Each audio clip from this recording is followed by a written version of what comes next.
नमस्कार दोस्तों, हमारे YouTube चैनल में आप सबका हार्दिक स्वागत है। फ्रेंड्स, आज हम कक्षा 8 विषय हिंदी अर्धवार्षिक परीक्षा का मॉडल पेपर का अध्ययन करने वाले हैं। तो ये 40 नंबर का पेपर होगा और ये जो इसका हम अध्ययन कर रहे हैं ये एक वायरल मॉडल पेपर है जिसके परीक्षा में आने की पूरी संभावना है। तो इस पेपर को अच्छी तरह से कंठस्थ कर लीजिए।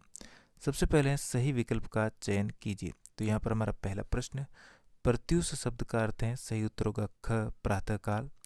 दूसरा है मन मोह लेना, मुहावरे का अर्थ है, सही उत्तर होगा क आकर्षित करना। तीसरा है निर्मित शब्द का अर्थ है, सही उत्तर होगा ख के लिए।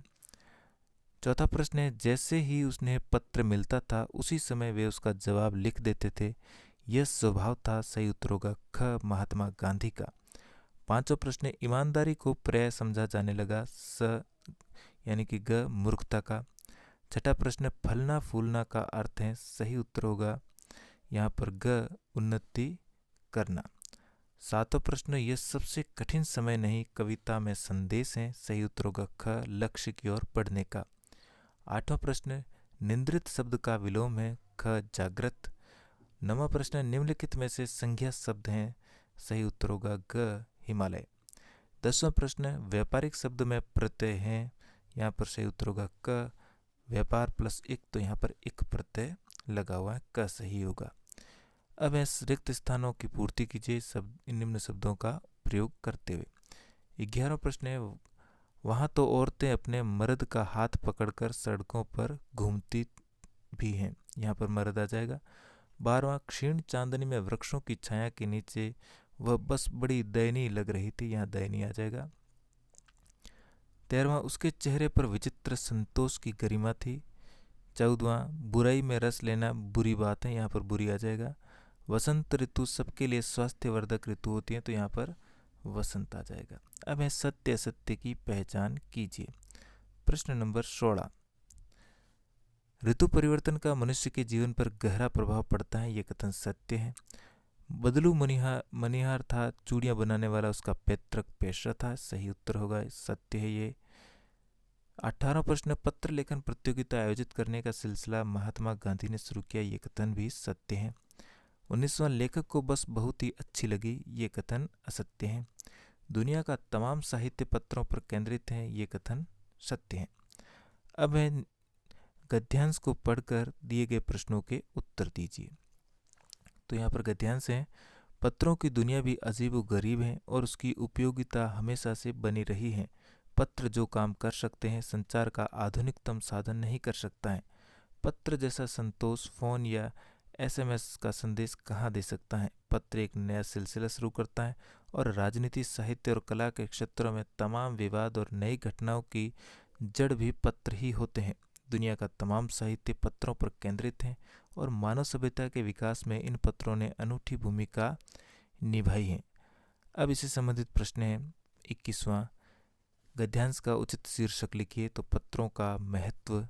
22वां प्रश्न है समाज में पत्र कौन सा सिलसिला शुरू करते हैं, तो उत्तर होगा पत्र एक नया सिलसिला शुरू करते हैं और राजनीति, साहित्य तथा कला के क्षेत्रों में तमाम वाद विवाद और नई घटनाओं की जड़ भी पत्र ही होते हैं। 23वां प्रश्न किसके विकास में पत्रों की भूमिका मानी जाती है, उत्तर होगा मानव सभ्यता के विकास में पत्रों की भूमिका मानी जाती है।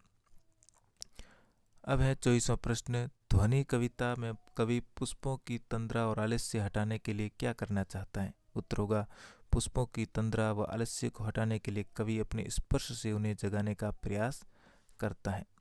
प्रश्न 25, दीवानों की हस्ती कविता में ऐसी कौन सी बात है जो आपको सबसे अच्छी लगी, उत्तर होगा कविता में सबसे अच्छी बात कवि का जीवन को जीने का नजरिया है। वह हर परिस्थिति में खुश रहना चाहता है और सबको प्यार देकर खुश रखना चाहता है। प्रश्न 26, आजकल जीवन के महान मूल्यों के प्रति लोगों की आस्था क्यों हिलने लगी है, उत्तर होगा ईमानदारी से मेहनत करके जीविका चलाने वाले निरीह और भोले भाले श्रमजीवी को पिस्ते और झूठ तथा फरेब का रोजगार करने वालों को जल्द फलता फूलता देखकर महान मूल्यों के प्रति हमारी आस्था हिलने लगी है। प्रश्न 27, लाख की चूड़ियां कहानी में मशीनी युग के बारे में क्या कहा गया है, उत्तर होगा लाख की चूड़ियां कहानी में मशीनों के बारे में कहा गया है कि इस मशीनी युग ने पता नहीं कितनों के हाथ काट दिए हैं। अर्थात मशीनों के आ जाने से हाथ से काम करने वाले लोग बेरोजगार हो गए हैं।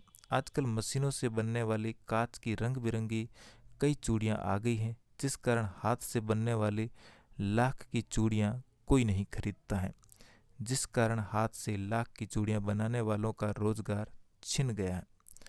प्रश्न 28, आप अपनी किसी यात्रा के खट्टे मीठे अनुभवों को याद करते हुए एक लेख लिखिए। उत्तर होगा अपनी कोई यात्रा का वृतांत।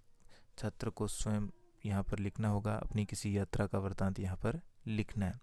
तो इसके साथ ही हमारा जो मॉडल पेपर यहीं पर समाप्त हुआ। वीडियो अच्छा लगा हो तो लाइक कीजिए, शेयर कीजिए और चैनल पर पहली बार आए तो चैनल को सब्सक्राइब जरूर कीजिए। इसी प्रकार के दूसरे मॉडल पेपरों के लिए हमारे चैनल पर बने रहें। धन्यवाद।